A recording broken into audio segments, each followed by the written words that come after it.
ठीक है, तो हम जो डिस्कस करने वाले हैं आज, हम ये डिस्कस करेंगे कि पाइथन को स्टार्ट करने के लिए पाइथन का कौन सा एडिटर बेस्ट है, हम एडिटर कौन सा यूज करें, उस एडिटर की फैसिलिटीज़ क्या क्या हैं, और इसके साथ में पाइथन को यूज करने के लिए हम पाइथन को कहाँ से इंस्टॉल करें, इतनी हम बात करने वाले हैं। तो सबसे पहले तो हम एडिटर की बात कर लेते हैं। ये एडिटर जो मैं अभी यूज कर रहा हूँ, जो ये पूरी स्क्रीन दिख रही है, ये है विजुअल स्टूडियो की स्क्रीन, विजुअल स्टूडियो कोड। तो इसके बारे में अगर हमें ज़्यादा देखना है तो हम क्या करते हैं, VS कोड एंटर करते ही विजुअल स्टूडियो की जो मेन होम साइट है वो आ जाती है यहाँ पर। ठीक है, और यहाँ से हमको डाउनलोड करने का भी लिंक मिल जाएगा, प्लस इसके अपडेट्स कौन से आते हैं, विंडोज़ के सेटअप पे कैसे क्या करना है, इसका फुल डॉक्यूमेंट क्या है, मीन्स विजुअल स्टूडियो कोड का फुल डॉक्यूमेंटेशन, क्या क्या फीचर्स हैं, क्या क्या सेटअप्स हैं। उसके अलावा विजुअल स्टूडियो में स्पेशली हम कैसे कैसे सेटअप करते हैं, 3 विंडोज़ के इन्होंने दिए हैं, विंडोज़, लिनक्स और मैक ओएस। और उसी के साथ में इसमें जो एक बेस्ट फीचर मिलता है विजुअल स्टूडियो में, एक्सटेंशन एपीआई का, उसके बारे में भी दिया गया है। तो हम डायरेक्ट जो है इसकी होम साइट को क्लिक करते हैं। विजुअल स्टूडियो या एडिटर की अगर हम बात करें तो एडिटर का काम ये होता है कि हम जब भी प्रोग्रामिंग करते हैं तो बहुत ही आसानी से कोई भी प्रॉब्लम या कोई सिंटेक्स लिख रहे हैं वो गलत हो रहा है तो तुरंत हमें पता चल जाता है, बिकॉज ऑफ एडिटर। और स्टार्टिंग में अगर कोई नई लैंग्वेज हमें सीखनी होती है तो सबसे बड़ी प्रॉब्लम यही होती है कि बार बार सिंटेक्स एरर होता है, और सिंटेक्स एरर बार बार हो रहा है, उसको हम सेव करेंगे, फाइल को रन करेंगे, तब तक बड़ा समय जाता है और बार बार करने में बहुत समय चला जाता है। तो एडिटर का बेस्ट यूज केस क्या हो जाता है कि हमको तुरंत के तुरंत पता चलता रहता है कि कहाँ क्या एरर कर रहे हैं। तो ये तो है इसका क्या कहते हैं, प्लेटफॉर्म। और यहाँ से डाउनलोड करने से इसकी फाइल का सेटअप फाइल जो है वो डाउनलोड हो जाती है, उसको इजीली इंस्टॉल कर लो। इंस्टॉल करने के बाद में हमको फाइनली ये वाली स्क्रीन मिलेगी, और इस पे भी जो हमें वेलकम स्क्रीन मिलती है वो स्क्रीन मिलेगी ये वाली। ठीक है, ऐसी स्क्रीन हमको मिलेगी सेम टू सेम। यहाँ पर क्या है, इन्होंने स्टार्टिंग में बता रखा है बेसिक की कैसे कैसे हमें क्या करना है। स्टार्ट में मीन्स कि हम अगर नई फाइल क्रिएट करना चाहते हैं तो उसको कैसे क्रिएट करेंगे, हम कोई एग्जिस्टिंग फोल्डर को ओपन करना चाहते हैं उसको कैसे ओपन करेंगे यहाँ पे क्लिक करके, या हम एक वर्क स्पेस फोल्डर बनाना चाहते हैं, दैट मीन्स कि केवल कोडिंग से रिलेटेड एक इंडिविजुअल स्पेसिफिक फोल्डर बनाएंगे जिसमें कि हम कोड को रखेंगे, और जब कभी भी हम विजुअल स्टूडियो कोड एडिटर को ओपन करेंगे तो वो वर्क स्पेस हमारा वहाँ पर एग्जिस्टिंग मिलेगा। अदरवाइज क्या होता है, जैसे मान लो हम कोई भी एप्लीकेशन ओपन करते हैं, उसको जब कट कर देते हैं तो पूरी तरीके से खत्म हो जाता है। जब हम स्टार्ट करते हैं तो फिर से नए सिरे से स्टार्ट होता है। जैसे कि सिंपल केस में हम ले लें, अगर हमारा माई कंप्यूटर एप्लीकेशन स्टार्ट करते हैं वो हमेशा स्टार्टिंग से स्टार्ट होता है। ऐसा नहीं है कि हमने माई कंप्यूटर को ओपन किया, उसके अंदर हम डी ड्राइव में गए थे, उसके अंदर हम माई म्यूजिक में गए थे, और कट करने के बाद में जब हम ओपन करें माई कंप्यूटर तो वहीं से वो ओपन हो। ऐसे ही केस के लिए कि हमने अपना वर्क, जैसे आप कोडिंग कर रहे हो तो कोडिंग कर रहे हो तो कहीं एक सिनेरियो पे जाकर स्टॉप हो जाओगे और सोचोगे कि मैं अभी के लिए इसको कट कर देता हूँ और कल मैं वापस ओपन करूँगा। बट तुम्हारी रिक्वायरमेंट क्या है कि वो फाइल वहीं से मुझे मिल जाए, मुझे दोबारा से एडिटर को ओपन करके उस फाइल को फोल्डर को ओपन ना करना पड़े। उस केस के लिए हम यूज करते हैं वर्क स्पेस फोल्डर। तो ये काम जो है, ये काम तो बेसिक वाला है। जैसे हम ब्राउज़र भी ओपन करते हैं तो वहाँ पर भी अगर हमें कोई फोल्डर ओपन करना होता है तो क्या कहते हैं, कोई फाइल ओपन करनी होती है तो हम ब्राउज़र में ओपन करते हैं, और इसके लिए जो शॉर्टकट हर एक जगह मिलता है कंट्रोल ओ, वही यहाँ पर भी मिलता है। या नई फाइल क्रिएट करने के लिए कंट्रोल एन, या फिर हम यहाँ पर क्लिक करते हैं तब भी हमको एक नई फाइल मिल जाएगी। क्लिक करते ही अनटाइटल्ड वन करके एक फाइल आ गई यहाँ पर। इसके अलावा जब भी हम एडिटर में कोई वर्क कर रहे हैं तो जितना भी रिसेंट वर्क है वो यहाँ पर दिख जाता है। जैसे मेरे केस में मैंने जो रिसेंट वर्क किया हुआ है जिन भी फोल्डर्स पे, वो यहाँ पर दिख रहा है। इसके अलावा कुछ शॉर्टकट्स जैसे कि कीबोर्ड के चीट शीट जो है, या इंट्रोडक्शन वीडियो एडिटर नहीं समझ में आ रहा है, पहले कॉम्प्लेक्सिटी लग रही है, तो इससे जुड़े हुए वीडियोस हमें यहाँ मिल जाते हैं। टिप्स और ट्रिक भी मिलता है। उसके अलावा डॉक्यूमेंटेशन पूरा, गिटहब की रिपोजिटरी अभी हम देखेंगे गिटहब क्या है। स्टैक ओवरफ्लो, स्टैक ओवरफ्लो जो है यहाँ पर हम क्वेश्चन आंसर करते हैं, जैसे हमारे नॉर्मल केस में सोशल साइट्स होती हैं फेसबुक वगैरह चैटिंग सर्फिंग करने के लिए, वैसे ही डेवलपमेंट लैंग्वेज में हमको अगर कोई प्रॉब्लम आती है, कभी कहीं फंसते हैं, तो हम मदद लेते हैं स्टैक ओवरफ्लो की। तो ये डेवलपर्स का सोशल साइट कहा जा सकता है कि हम वहाँ पर कोई भी तरीके की अगर प्रॉब्लम हो रही है तो वो हम वहाँ पर जाकर पूछते हैं और बहुत इजीली कोई ना कोई आंसर कर ही देता है।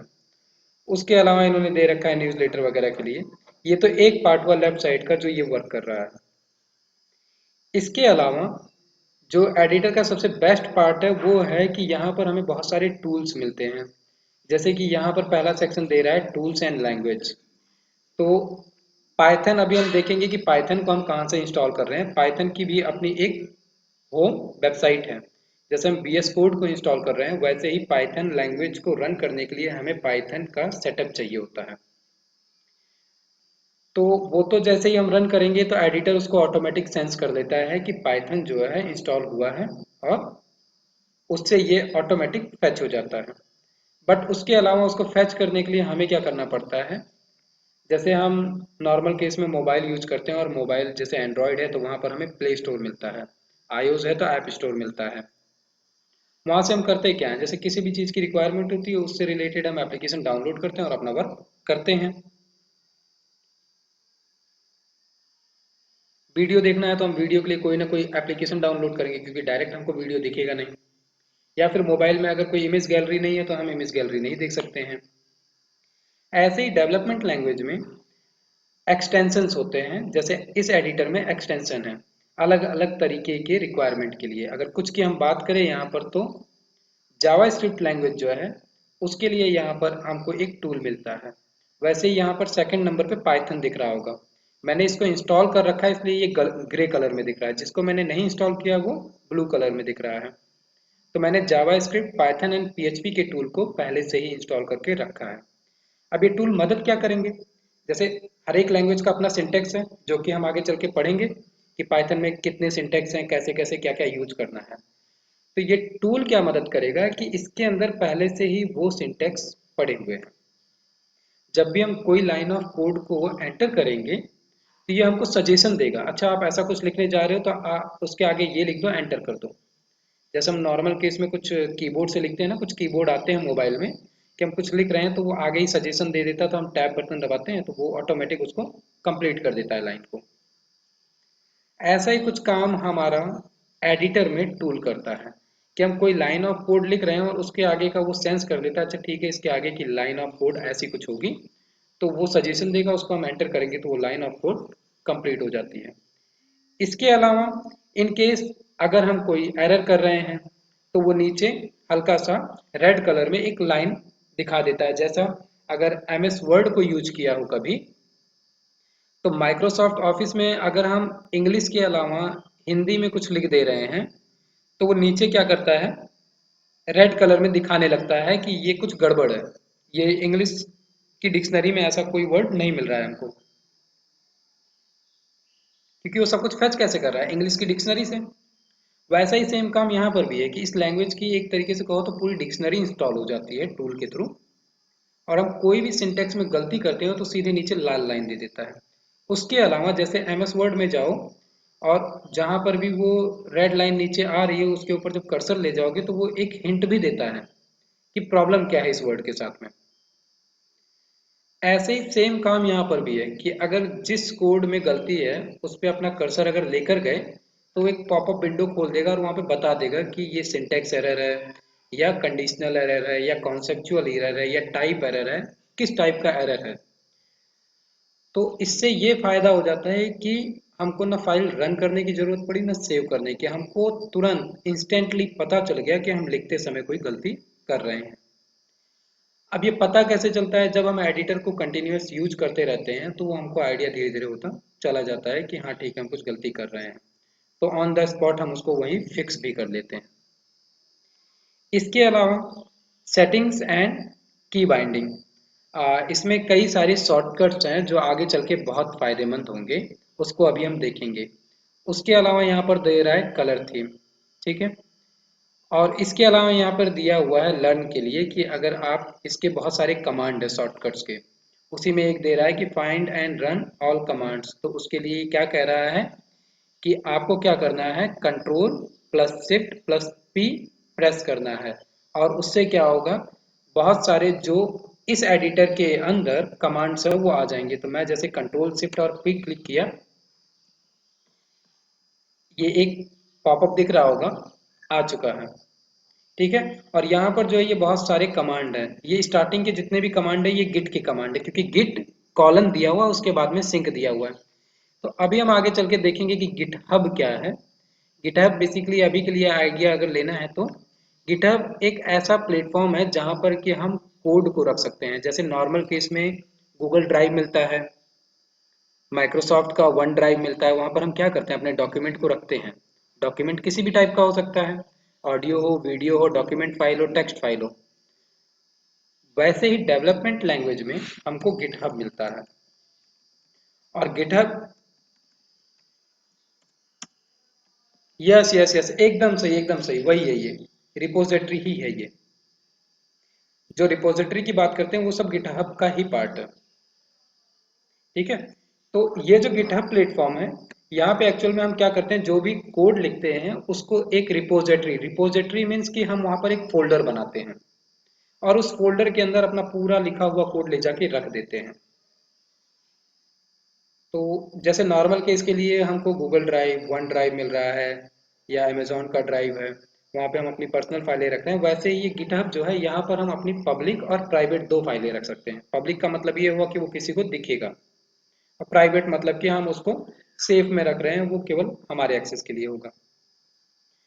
तो ये जो कमांड यहाँ से दे रहा है वो कमांड इसीलिए दे रहा है कि हम डायरेक्ट इस एडिटर की मदद से, नॉर्मल केस में क्या होता है, अगर मैं तुमसे कहूँ कि तुम गूगल ड्राइव पे एक डॉक्यूमेंट को ले जाके अपलोड करो, तो तुम उसको ब्राउजर ओपन करोगे, वहाँ पे लॉगिन करोगे, लॉगिन करने के बाद में ड्रैग एंड ड्रॉप करोगे या ओपन फाइल करके चूज करोगे, इसके बाद में अपलोड करोगे।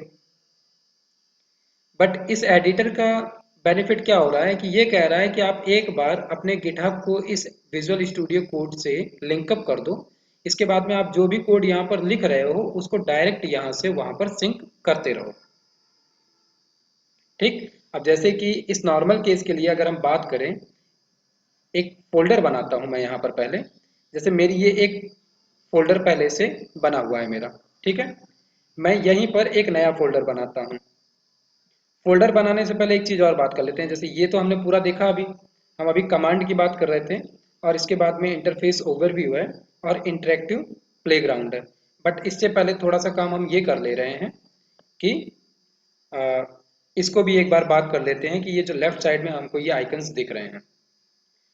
तो पहला जो है यहाँ से क्या है कि हम जो भी फोल्डर्स बनाएंगे, जब भी हम नई फाइल क्रिएट करेंगे या ओपन फोल्डर करेंगे तो वो फोल्डर यहाँ पर आकर हमको दिखेगा।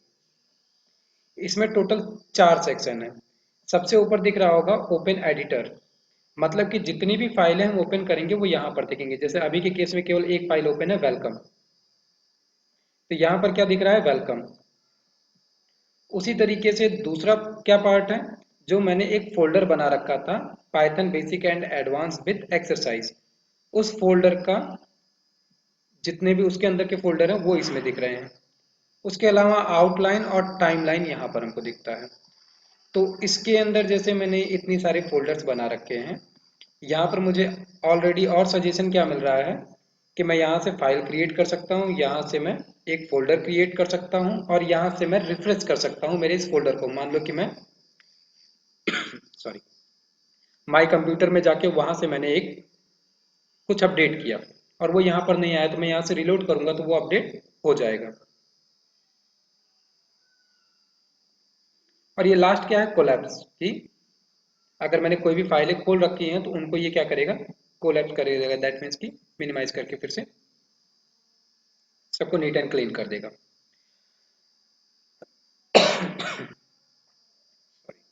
तो ऐसे ही अगर मैं विदाउट किसी फोल्डर को सिलेक्ट किए यहाँ से डायरेक्ट क्लिक करता हूँ और एक फोल्डर बनाता हूँ गिट हब इंट्रो, एंटर किया। ये क्या है, एक फोल्डर बना। अब मैंने इसको सिलेक्ट कर लिया, यहाँ से ये सिलेक्टेड है, तो इसके अंदर मैं क्या कर सकता हूँ, फाइल बना सकता हूँ। तो मैंने क्लिक किया और फाइल बनाया readme.md। ठीक है, ये फाइल यहाँ पर आ चुकी है। तो केवल अभी के लिए तो ये एक्चुअल में गिटहब के लिए होता है।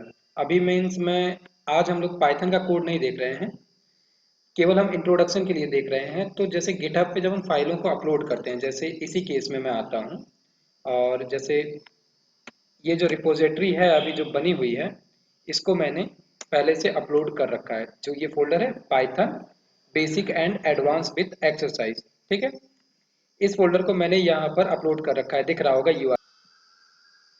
तो जैसे ये विजुअल स्टूडियो था, विजुअल स्टूडियो के केस में मैंने यहाँ पे सर्च किया था, ये पूरी की पूरी फाइल मिल गई थी। ठीक है, यहाँ से हम इसकी मेन साइट पे गए तो यहाँ से हम डाउनलोड करके सेटअप वगैरह कर रहे हैं। ठीक उसी तरीके से जो गिटहब है, इस पे मैं कहाँ चला गया, जो मैंने फाइल बनाई थी Python basic and advance with exercise. ठीक, तो इसमें जब हम एमडी से एक्सटेंशन सेव करते हैं, डॉट एमडी से, तो वो क्या होता है, जैसे यहाँ पर मैंने किससे सेव किया है, रीडमी, रीनेम करना पड़ेगा, एक डिफॉल्ट फाइल होती है रीडमी.md। ये करने से क्या होगा कि जैसे मैं इस रिपोजिटरी पे जब पहुंचा तो यहाँ पर फोल्डर है और फोल्डर के अंदर कई सारी फाइल्स हैं। ठीक है, ये फोल्डर है और इन फोल्डरों के अंदर फाइल है, बट यहाँ पे क्या हुआ, readme.md जो फाइल थी वो ऑटोमेटिक नीचे दिख रही है, दिख रहा है, इसके अंदर जो भी कोड मैंने लिखा वो यहाँ पर दिख रहा है। तो ये किस लिए बनाया जाता है कि जैसे कोई रिपोजिटरी पे जा रहा है तो वहां उसको पहले समझना है कि इस रिपोजिटरी के अंदर क्या है, तो इंट्रोडक्शन के लिए एक डिफॉल्ट readme.md फाइल बनाई जाती है, जिससे कि आइडिया हो जाता है यूजर को कि इस फोल्डर के रिपोजिटरी के अंदर क्या क्या है। ठीक है, तो इसी के लिए मैंने क्या किया, यहाँ पर एक नॉर्मल readme.md नाम से फाइल बना ली है। तो ये तो एक फोल्डर वाला केस हो गया कि हमने अभी के केस में फोल्डर बना के देख लिया। इसके अलावा अगर बात करें यहाँ पर, तो यहाँ पर सर्च का ऑप्शन होता है कि पूरे फोल्डर में जो भी हम यूज कर रहे हैं, कुछ सर्च करना चाहते हैं तो यहाँ से सर्च कर सकते हैं। ये जो है ये हम आगे चल के देखेंगे।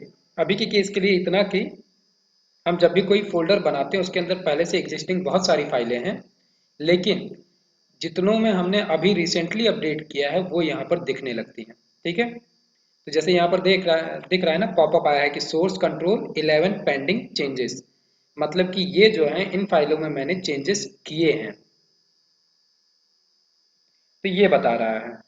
उसके अलावा एक ऑप्शन होता है बग फाइंड करने का, कि जैसे हम प्रोग्राम लिख रहे होते हैं, प्रोग्राम लिखते समय कई बार कोई एरर आता है और हम एरर खोजते खोजते परेशान हो जाते हैं कि एरर है कहाँ पर। ऐसे केस में हमको line of number of lines जो होते हैं कहीं कहीं स्टॉप करना पड़ता है, कि अगर हम कोड को इतनी लाइन तक रन करें तब क्या हो रहा है, इतनी लाइन तक रन करें तो क्या हो रहा है, ये पता करने के लिए कि एक्चुअल एरर एराइज कहाँ से हो रहा है। तो इन केसेस के लिए हम आगे चल के डिबग का यूज करेंगे।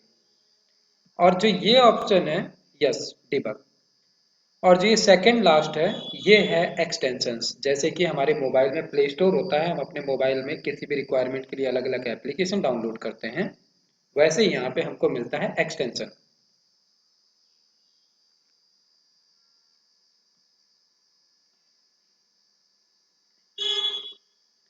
एक्चुअली डिबग जो होता है, डिबग के केस में क्या है कि हम ये सर्च करते हैं केवल कि नंबर ऑफ कोड, यानी कि जैसे मान लो कि 10 लाइन का कोड लिखा है, वहां पर हम 3 लाइन के कोड के बाद में स्टॉप लगाना चाहते हैं और देखना चाहते हैं कि अगर ये 3 लाइन का कोड रन हो रहा है तो आउटपुट क्या मिल रहा है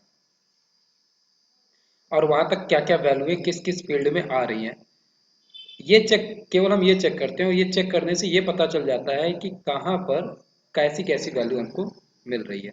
वो नॉर्मली कोड को चेक करना होता है कि हर एक लाइन पे क्या क्या आउटपुट मिल रहा है।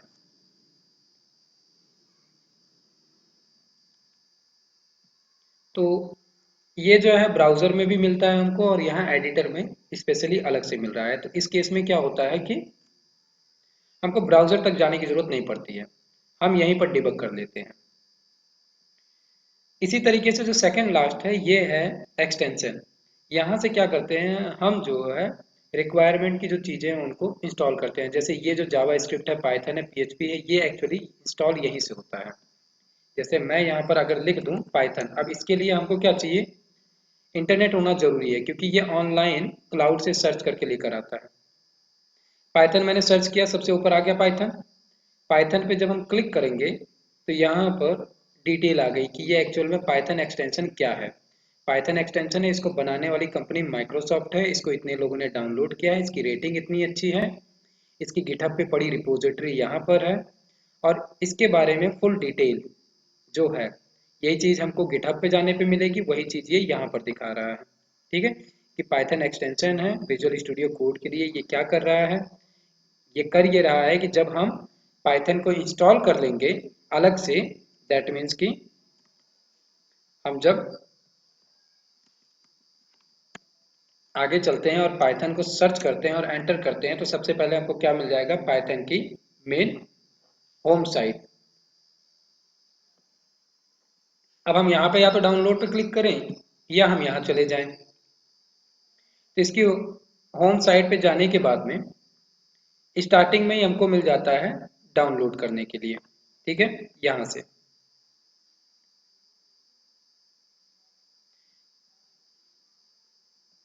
हम्म यस, जो लेटेस्ट वर्जन चल रहा है इस समय वो चल रहा है पाइथन का 3.8.3। अभी जो बिफोर वाला चल रहा था वो चल रहा था 8.2। लेटेस्ट जो अभी आया है, ये अभी प्रीवियस मंथ में आया है 8.3, 3.8.3। तो यहाँ से इसको क्लिक करके हमें डाउनलोड करना पड़ता है पाइथन को। तो इसको डाउनलोड करेंगे, EXE फाइल मिलेगी और उसको फिर डाउनलोड कर लो। जब डाउनलोड कर लोगे तो डाउनलोड करने के बाद में इस एडिटर से अपने उस पाइथन वाले सॉफ्टवेयर को कनेक्ट कराने के लिए हमको इस पाइथन के एक्सटेंशन की ज़रूरत पड़ती है। जैसे हम इसको इंस्टॉल करेंगे तो ये क्या बता रहा है कि आप इंस्टॉल कर लोगे तो ये एडिटर आपके पाइथन सेटअप को सेंस करेगा, और अगर पाइथन पहले से एग्जिस्ट करता है तो उसको क्या करेगा, यहाँ पर लाकर शो कराएगा। जैसे यहाँ पर मेरे केस में दिख रहा है, नीचे लिखा हुआ है पाइथन 3.8.2 32 बिट। नीचे की साइड में देखो, कॉर्नर पे लेफ्ट साइड में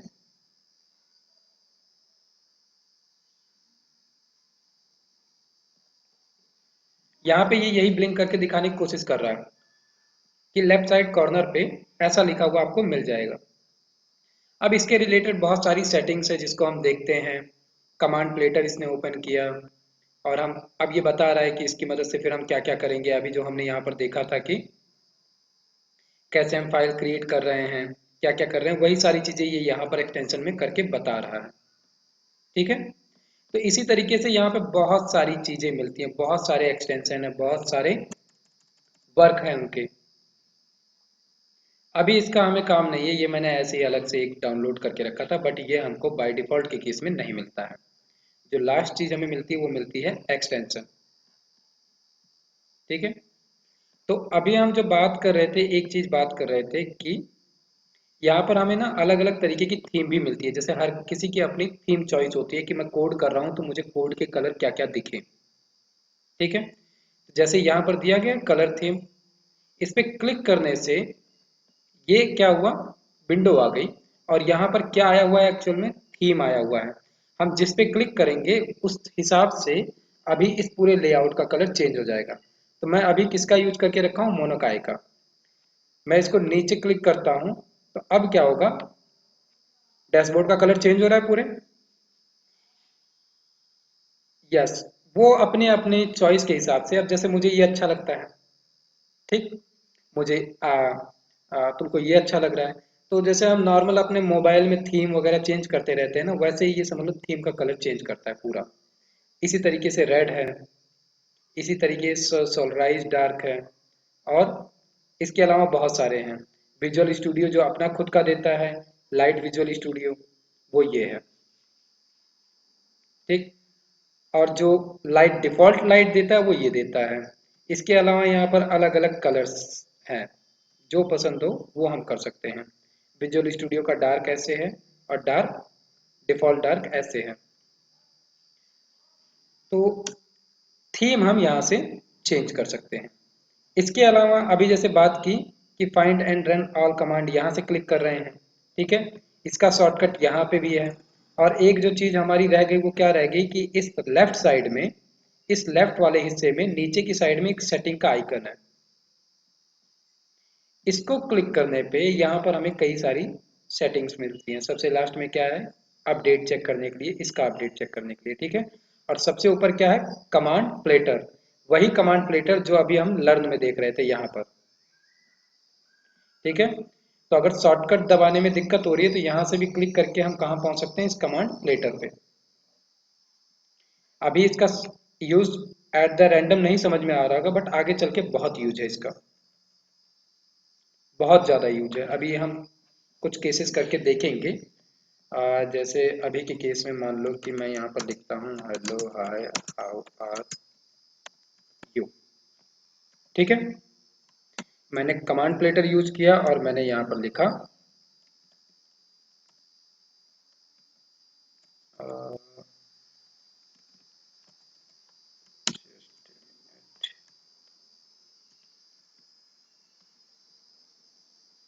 बताओ।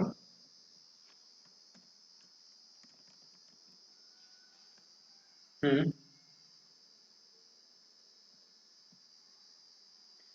यस, लर्निंग का मीन्स हम जितने भी कोड वगैरह रन करेंगे, कोडिंग पार्ट हम पूरा का पूरा यही करेंगे, क्योंकि ये हमारा एडिटर है। बिल्कुल। टर्मिनल यहाँ पर भी है, बिल्कुल हमें टर्मिनल मिलेगा, ये मिल गया टर्मिनल। कोई दिक्कत नहीं है। जैसे तुम लाइनेक्स यूज कर रहे हो तो लिनक्स के केस में तो बहुत आसान है, इजी टू यूज कर सकते हो। वही जो टर्मिनल में यूज कर रहे हो उसी टर्मिनल को VS कोड में लाकर इनबिल्ड किया गया है, क्योंकि ये जो हम विजुअल स्टूडियो यूज कर रहे हैं ये भी माइक्रोसॉफ्ट का ही प्रोडक्ट है। तो उन्होंने इस चीज़ का बाकायदे ध्यान रखा है कि जो कमांड प्रॉम्प्ट हम यूज करते हैं उसको इन्होंने यहाँ पर भी दे रखा है। तो इसकी वजह से हमें बार बार डबल विंडो यूज करने की जरूरत नहीं है। ये देखो, जैसे इसने क्या कर रखा है, बाय डिफॉल्ट के केस में जैसे ही टर्मिनल ओपन किया इसने जो भी पाथ था इस एग्जिस्टिंग फाइल का उसको ऑटोमेटिक यहाँ पे लेकर दिखा दिया है। हम एडिटर इसलिए यूज करते हैं क्योंकि जैसे मैं यूज कर रहा हूँ, कई बार प्रॉब्लम होती है, कुछ लोग iOS यूज करते हैं, कुछ लिनक्स यूज करते हैं, कुछ विंडो यूज करते हैं। तो उस केस में कोड करते समय एटलीस्ट हमें सेम प्लेटफॉर्म में होना जरूरी है, अदरवाइज अलग अलग तरीके की प्रॉब्लम से राइज होती है। तो इसलिए VS कोड जो है ये एक सेम प्लेटफॉर्म रहेगा, तो हम जब कोड को रन करेंगे तो हमको ये पता रहेगा कि अगर कोई भी प्रॉब्लम आ रही है तो वो VS कोड से रिलेटेड आ रही है। अदरवाइज पाइथन के केस में तो पाइथन के कोड को कहीं से भी रन करो, चाहे पर्सनल टर्मिनल से रन करो, सिस्टम के टर्मिनल से, या VS कोड के टर्मिनल से रन करो। VS कोड के टर्मिनल का फायदा ये है कि यहाँ पर सारी की सारी फाइलें मिलती है, तो हमको रन करने के साथ में ऑटोमेटिक वो पाथ के साथ में उस फाइल को रन करता है। बट अगर हम मैनुअल सिस्टम के टर्मिनल के थ्रू जाते हैं तो वहाँ पर हमें मैनुअली फाइल के पाथ देने पड़ते हैं, डायरेक्टरी में जाना पड़ता है। और इंडिविजुअली हमें जितनी भी फाइलें रन करनी है मैनुअली उन फाइलों के पाथ हमको देने पड़ते हैं। यहाँ के केस में क्या है, वो ऑटोमेटिक ले लेता है पाथ, तो हमको बार बार उतना जो रिपीटेड टाइपिंग का वर्क है वो नहीं करना पड़ता है। तो वो एक टाइम सेव कर देता है हमारा। तो अभी आज का केस ये रहेगा कि पहले तो विजुअल स्टूडियो एंड पाइथन दोनों को डाउनलोड करना, एंड डाउनलोड करने के साथ में सबसे पहला काम क्या करना कि अभी जो हमने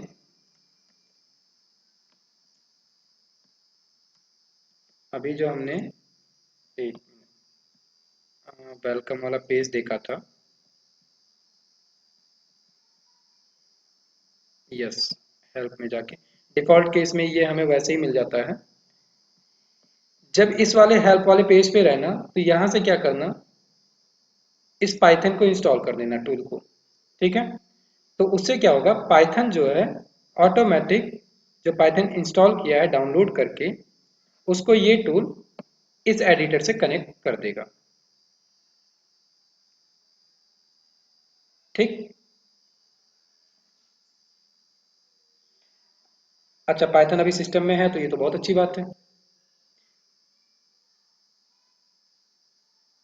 ओके, नहीं, न्यू वर्जन करना, क्योंकि 2 और 3 में बहुत सारी चीज़ें चेंज हो गई हैं। 2.7 जो था वर्जन, लास्ट वर्जन, उसके बाद में पाइथन 3 में बहुत सारे मेजर चेंजेस हुए हैं, बहुत सारे मेजर चेंजेस, और काफ़ी सारे सिंटेक्स चेंजेस हुए हैं।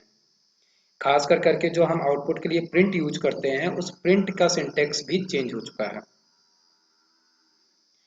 तो इसलिए हमें लेटेस्ट वर्जन यूज करना बहुत ज़रूरी है, बिकॉज आगे आने वाले भी जितनी भी चीज़ें रहेंगी वो लेटेस्ट पे ही आएंगी।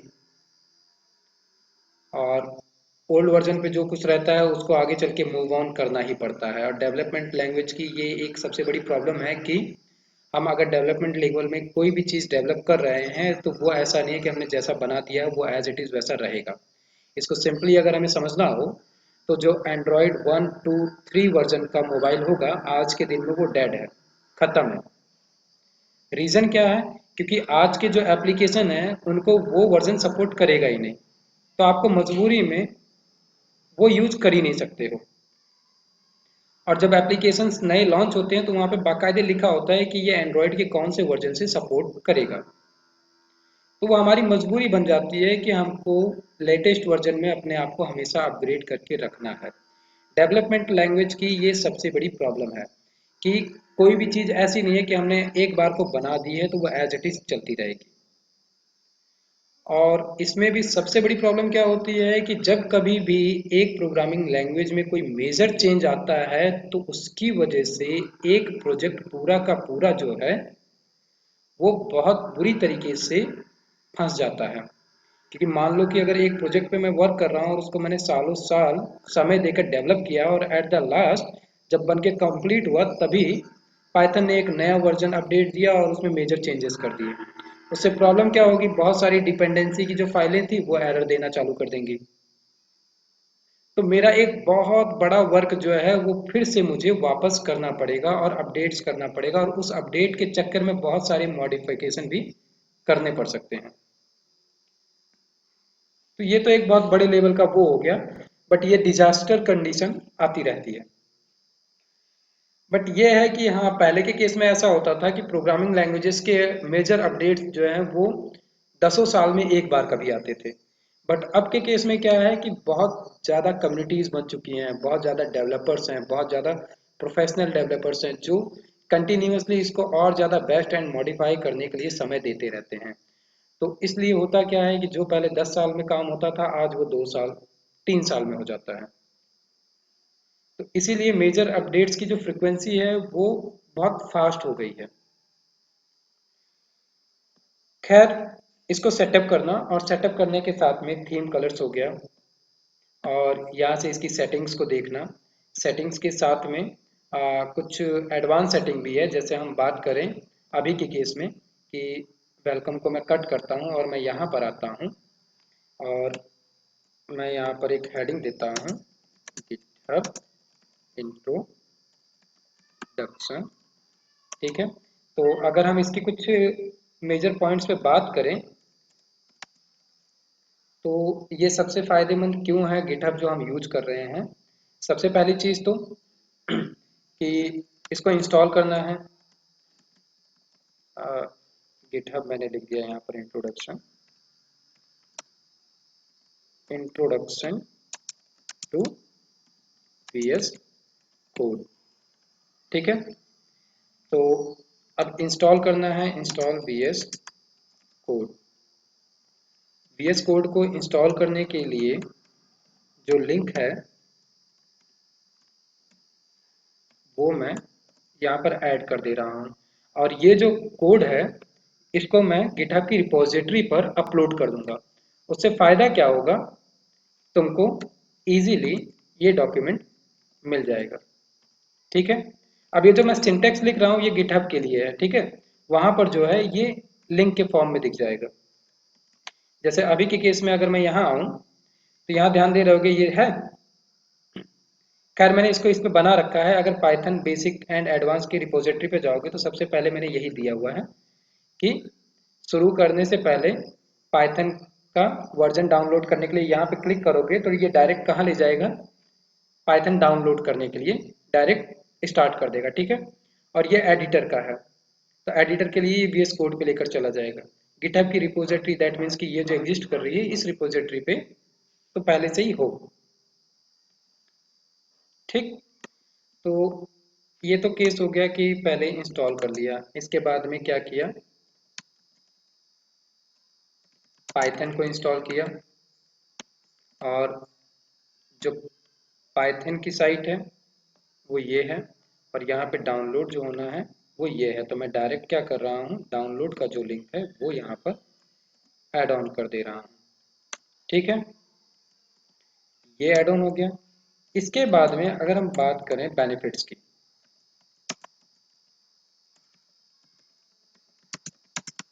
VS कोड, तो कुछ तो हमने देखा कि इजी टू फाइंड एरर्स, सबसे बेस्ट पार्ट जो है वो ये है इसका, कि हम कोई भी एरर कर रहे हैं तो उसका सजेशन हमको तुरंत मिल जाता है। दूसरी चीज क्या है, easy to handle folders and files, जो कि हम यहाँ पर देख चुके हैं कि हम यहाँ पर क्लिक कर रहे हैं और क्या हो रहा है, हमको इजीली यहाँ पर हमारे सारी फोल्डर्स और फाइल्स मिल जा रही हैं। तीसरी बेस्ट चीज क्या है कि have lots of extensions which which has to work fast। तो इसके अलावा और भी काफ़ी चीज़ें हैं, बट अभी के केस में क्या है कि कुछ क्वेश्चंस हैं जिनको थोड़ा देख लेना, ठीक है। Questions which clear. सबसे पहले चीज थोड़ा सा पढ़ना इसके बारे में कि व्हाट इज गिटहब, ठीक है। थोड़ा बहुत आइडिया है, थोड़ा बहुत देख लेना। इसके बाद में व्हाट इज स्टैक ओवरफ्लो। अभी हमने बात की थी कि स्टैक ओवरफ्लो क्या है, एक बहुत बड़ी कम्युनिटी है प्रोग्रामर्स की, जहाँ पर कि कोई भी प्रॉब्लम होती है या कोई भी सॉल्यूशन चाहिए तो हमको मिलेगा। और मोस्टली केस में मोस्टली केस में जैसे कोई भी क्वेश्चन अगर क्या कहते हैं पूछते हो, तो हो सकता है 2 से 3 लिंक के बीच में ही स्टैक ओवरफ्लो का जरूर लिंक होगा। जैसे कि हाउ टू यूज, लिखता हूं कि print in Python 2 and Python 3, क्योंकि प्रिंट में चेंज हुआ था। अब तो पहले डॉक्यूमेंट आ गया, गुरु आया, और ये दिख रहा है स्टैक ओवरफ्लो, क्वेश्चन मिल गया कि इन पाइथन में क्या है, मेक प्रिंट वर्क, और यहाँ पर क्या है। तो एनी हाउ जो है स्टैक ओवरफ्लो पे हमको मिलता ही मिलता है क्वेश्चन आंसर। बाकी लोग तो आर्टिकल्स वगैरह लिखे रहते हैं, कुछ भी लिखे रहते हैं, लेकिन यहाँ पर जो लोग होते हैं वो प्रोग्रामर्स ही होते हैं, क्योंकि ये नॉर्मल लोगों के लिए है ही नहीं। नॉन प्रोग्रामर्स को ये पल्ले ही नहीं पड़ेगा।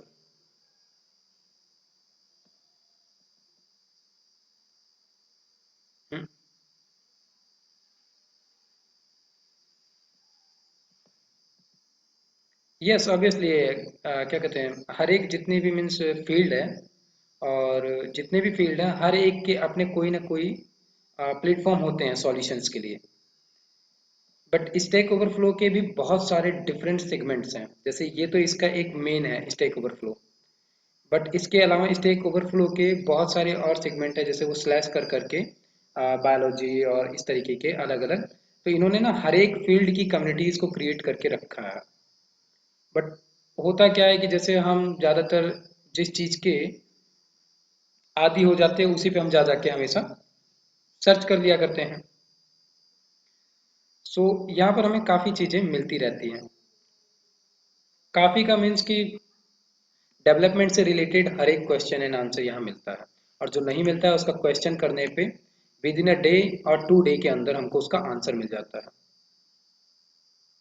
ठीक है। एंड थर्ड वन क्या है, बेसिक्स अबाउट VS कोड। क्योंकि हमको रन करना है कोड VS पे, अब जैसे होता नहीं है कि हमको माइक्रोसॉफ्ट ऑफिस के बारे में नहीं पता है, बट हम कहीं कुछ सीख रहे हैं, कर रहे हैं, और अचानक से हमको जो भी प्रोफेसर या टीचर उन्होंने कह दिया कि ऐसा है, कल एक डॉक्यूमेंट बना के लेकर आना।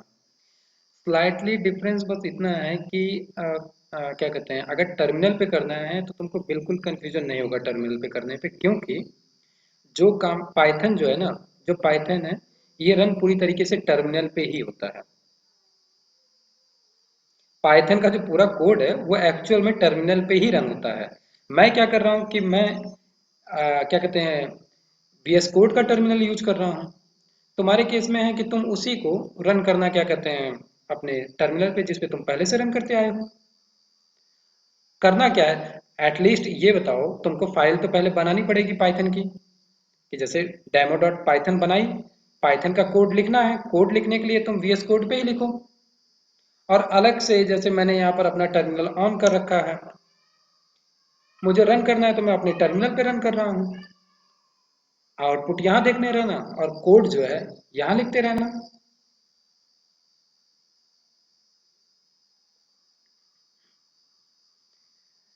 वहां करने में बात यह है कि जैसे वहां पे जो कोड लिखोगे, ठीक है, वो कोड सेव तो होगा नहीं, क्योंकि उसको लिख कर चेक कर रहे हो, और जैसे ही क्लोज करोगे वहां पर क्या होगा, वो कोड खत्म हो जाएगा। तो मीन्स जो कोड स्टार्टिंग में पहली बार को कर रहे हो उसको VS कोड पे करके कर लो, और जो प्रैक्टिस करने के लिए केवल करना है उसको वहां पे रन कर करके चेक करते रहो। क्योंकि हम जो कोड कर रहे हैं उसको स्टोर करके रखेंगे तभी तो आगे वो हमारे लिए हेल्पफुल रहेगा। टर्मिनल पे जैसे हम कोई भी क्वेरी या क्या कहते हैं, लाइन ऑफ कोड रन कर रहे हैं, उसको हम सेव तो कर नहीं रहे हैं, जब तक रन कर रहे हैं तब तक वो एग्जिस्ट करता है, अदरवाइज फिर खत्म। तो हमारा जो काम है वो काम है कि हमको कोड को सेव करके भी रखना है। अब एडिटर की जरूरत क्यों पड़ी, मैं लिख रहा हूँ ना यहाँ पर कि एडिटर हम यूज कर रहे हैं क्योंकि आसान कर रहा है हमारा काम, अदरवाइज ये सारा कोड हम क्या कहते हैं, नोटपैड पे भी लिख सकते हैं, और क्या कहते हैं, माइक्रोसॉफ्ट ऑफिस पे भी लिख सकते हैं। करते समय करना क्या है, वहाँ पे हमें एक्सटेंशन चेंज करना है। नॉर्मल टेक्स्ट फाइल, नोट की फाइल क्या है, .txt में सेव होती है। हमको क्या करना होगा वहाँ पर, आ, अपना कोड जो है .py में सेव करना पड़ेगा बस। तो एडिटर तो बस एक माध्यम है कोड को लिखने का, इसके अलावा और कुछ नहीं। यहाँ पे कुछ इजी टू यूज काम मिल जा रहा है हमको, थोड़ा आसान कर दे रहा है, तो हम जहाँ 2 लाइन कोड लिखते हैं वहाँ पे हम 10 लाइन लिख लेंगे शायद एडिटर की मदद से। बस इतना ही फर्क है। अदरवाइज लिखने को कोड, तुम कोड यहाँ पे लिखो, रन टर्मिनल पे करते रहो, नो इशू। अप्लाई क्या करना है, मीन्स रन वहां पे करना, जो भी आउटपुट आ रहा है वहां पे दिखेगा। ठीक है, क्योंकि हम जैसे टर्मिनल पे रन कर रहे होगे तो ऐसा तो है नहीं बार बार कोड लिख रहे हो तुम अभी भी, यानी टर्मिनल पे जो वर्क कर रहे होगे, कई सारी फाइलें होंगी जिनको वहां पे एक्सेस कर रहे होगे, ओपन कर रहे होगे।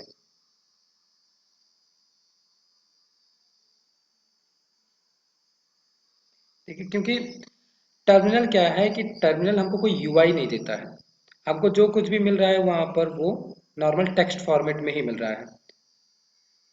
टर्मिनल पे हमें कोई UI तो मिलता नहीं है, और टर्मिनल से हम एक्सेस कर रहे हैं। टर्मिनल एक्चुअल क्या है, किसी भी सिस्टम का कोर होता है।